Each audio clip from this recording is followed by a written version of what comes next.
Hello and welcome to the first episode of Security Scan this year. I am Vishal Dahiya and we'll begin the year with a discussion on the art of sniping and snipers.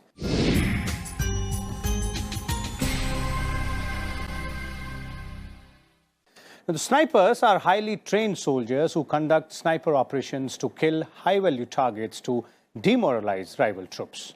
This requires reconnaissance, camouflage and infiltration skills. The sniper rifles are longer than assault rifles and equipped with magnification and sight systems along with bipods and Picatinny rails for support. Now, the use of sniper rifle with telescopic sights became prevalent during World War I and World War II. Indian Army got the Russian origin 7.62 mm Dragunov sniper rifle in 1990s.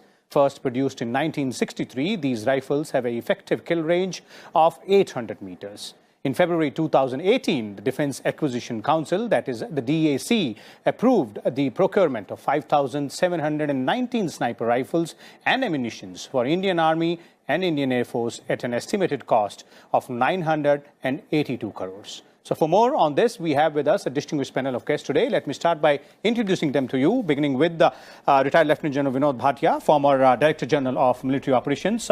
We also have with us Ajay Banerjee, the Defense Correspondent of the Tribune, and Alok Bansal, the Director of India Foundation. Welcome all of you gentlemen to Rajya Sabha TV studios in this first episode of Security Scan this year. Let me begin with you, General Bhatia, to try and understand for our viewers' sake, if we explain to them what exactly is a sniper rifle and how different it is from the normal rifles, and what are sniper operations, why it is so important. The snipers are basically, you target high-value targets, and when you target high-value targets, you're targeting commanders, and it is very demoralizing for the enemy. And these are highly trained people. The amount of training they have to put in is colossal amount. And in the olden days, you talked of World War I, World War II, the snipers used to also make their own ammunition so that they knew exactly how much propellant to fill. And the accuracy has to be 100%. You get only one shot. You get a fleeting target, a high-value target, one chance, and you have to down him. You have to kill him. The single shot kill probability has to be 1. That means every shot fired has to kill that man. And basically what happens, snipers work in pairs actually. And there is a spotter and a sniper.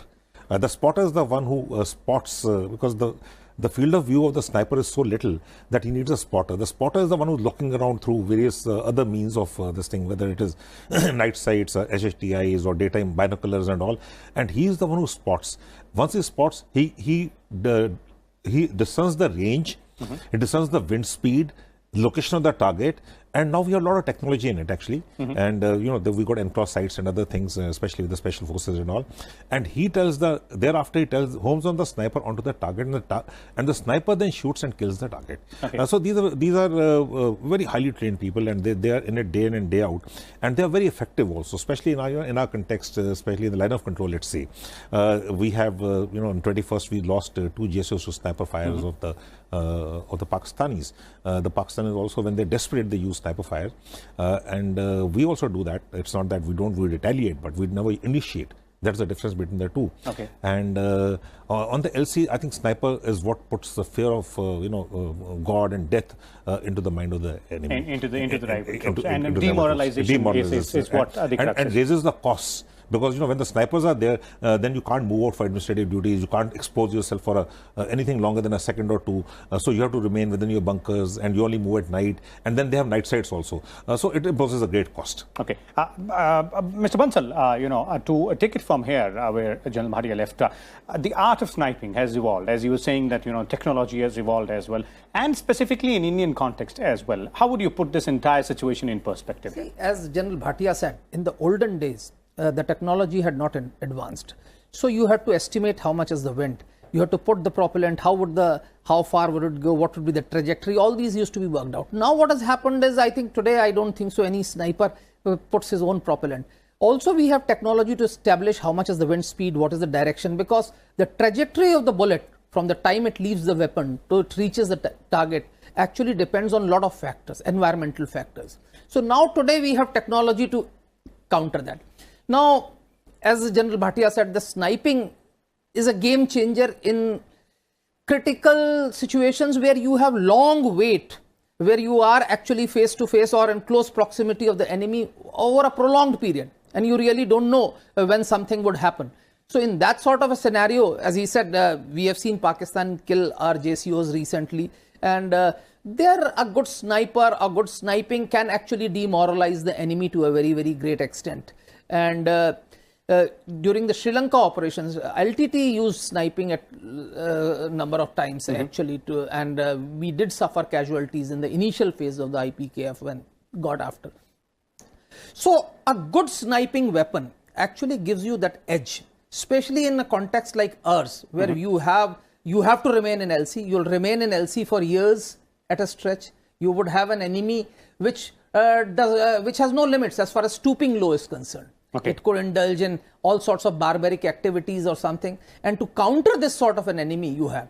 The second thing is infiltration at night, etc. When you have a solitary infiltration or something, rather than wasting bullets, it's a sniper who can actually take it on one solitary. Otherwise, what happens is invariably you have bullets being fired, and invariably the infiltrator manages to either escape or manage to infiltrate.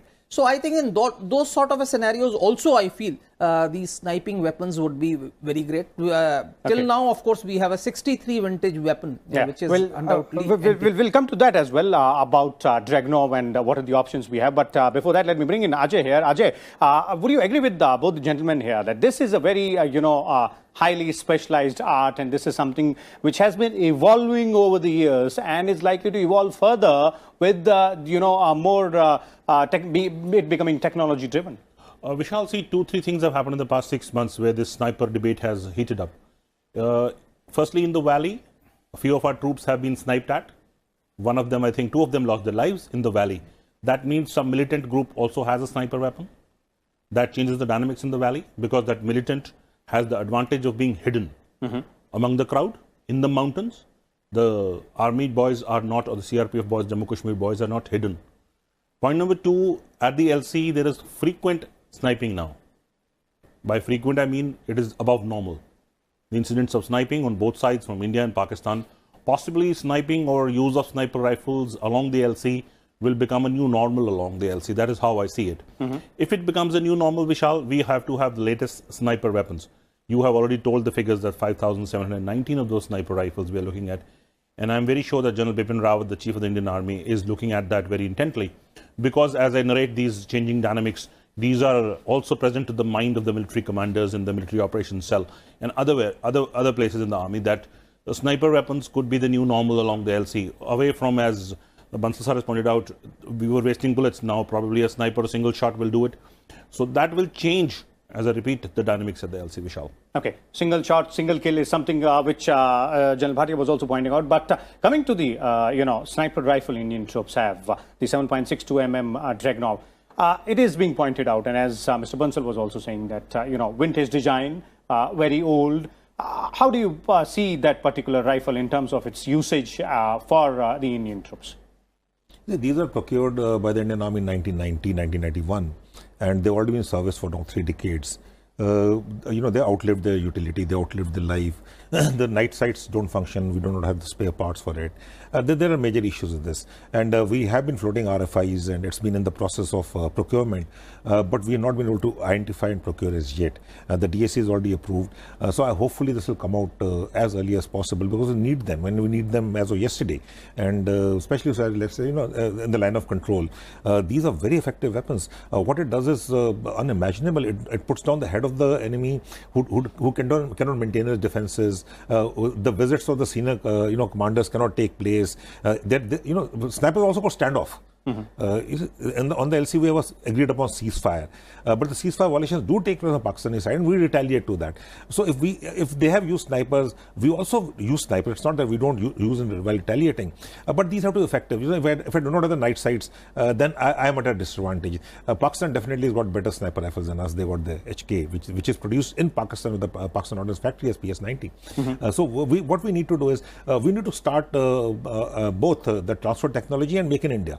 And we need our own sniper rifles with the requisite sights are equally important. With the requisite sights and also the spotter scopes, the cross sights. Today, like I said, technology changed only, and this sniper should be, such that every time there's a fleeting target and there are orders to fire, he should be able to take out the target immediately. This is something we are lacking actually right now with the Dragunov. Dragunov is a vintage weapon, but it's not related to the utility of the Indian Army. Okay. We do have some other weapons with our special forces and with the NSG, but then that's too little. Okay. Mr. Bansal, you agree? Dragunov is something which has outlived its utility, very old vintage design. We need to go ahead and change it immediately. See, undoubtedly it was a very effective weapon for last 2-3 decades. It served the Indian Army well, but there is no doubt. Firstly, it was inducted into Indian Army fairly late, but 7.62 earlier was our standard weapon till we shifted to INSAS or something like that. I think probably the commonality of gauge, etc., helped us, and from 90 to 2018, I think it served the Indian Army well. Now, time has come when you have an adversary who has a better weapon, better sniping weapon, and of course their ordnance factories are manufacturing it. I think this is one field where we have been left behind. So we need to actually move ahead. We need to take a quantum leap, and I think a time has come when we should go for a far more modern weapon, because in 90s probably it was still effective. And it served the army well. But in 2018, when you have far superior such weapons, because especially the sights, because sniping weapon, the key is the sight. And the range as well. Yeah, range, of course, yes. Sight and range are two important factors, and sight and the system which takes into account the environmental factors and makes corrections for it. That is, of course, what is there. So the modernization that is taking place is taking it further and further. So I think we need to go for an advanced and modern system which can be effective, especially since we are going to have, as General Bhatia said, we are going to have, I think for years to come, I think we would see our troops deployed on line of control face to face with Pakistanis within sniping distance, within that firing distance, and probably people will have to be cautious. Till the ceasefire, of course, it was a much worse situation, but even after ceasefire now you have violations, so you have to be prepared. And as General Bhatia said, we don't initiate the violation of ceasefire, but once the enemy does, we should be in a position to give them potent reply. We should be able to ensure that he thinks twice before initiating such a violation of ceasefire again. So to that we need the best weapon, actually, whatever is available. And if whatever weapon we take today, probably we should be able to last Indian Army for at least a few decades. Okay. Ajay.